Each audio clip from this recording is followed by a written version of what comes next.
So the last final step we're going to talk about is entering in our images. Okay, so pretend I have all of my text that I want all ready to go. If I have a graph, I've had it in there. So let's just say I want to make a world right here. Okay, so I've actually grabbed an image from online. I've already copied it. I'm going to go edit, paste. Okay, here's what I'm going to copy.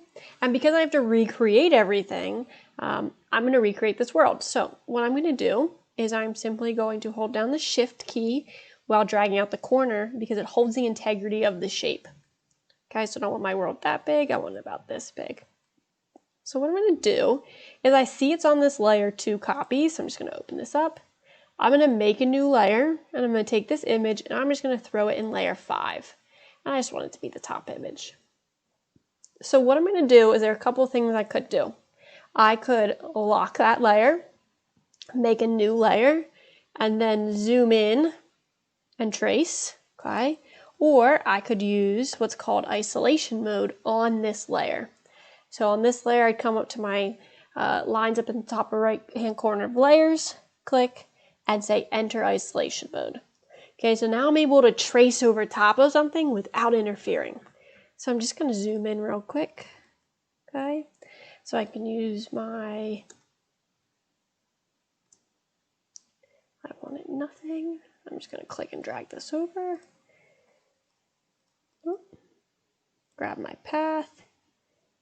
It's a little too big, so I'm just going to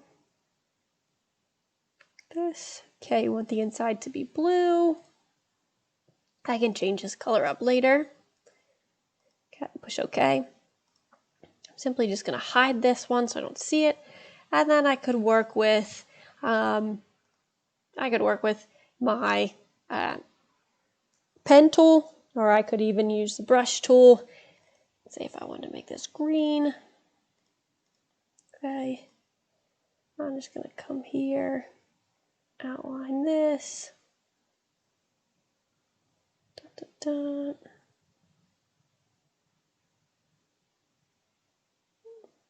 I'm just going to do some more quickly. Oops, sorry about that. I don't know why that's going through there like that.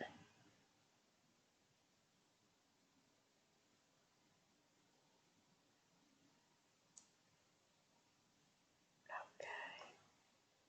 Perfect. And then I'm actually going to just fill it all in. Okay, so I'm going to click this, and I'm going to click and drag, and now I fill it all in. Okay, so let's pretend I did that nice and neat real quick.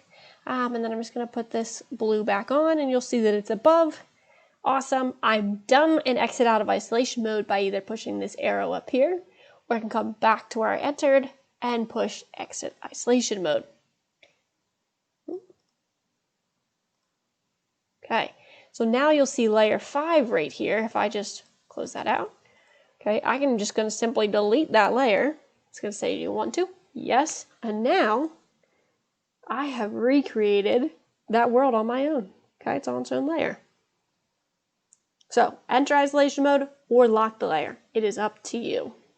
But you have to recreate everything. You cannot take anything from the internet, including a graph. You can use the information found on a graph to make a new one in Excel or here, but you have to recreate everything.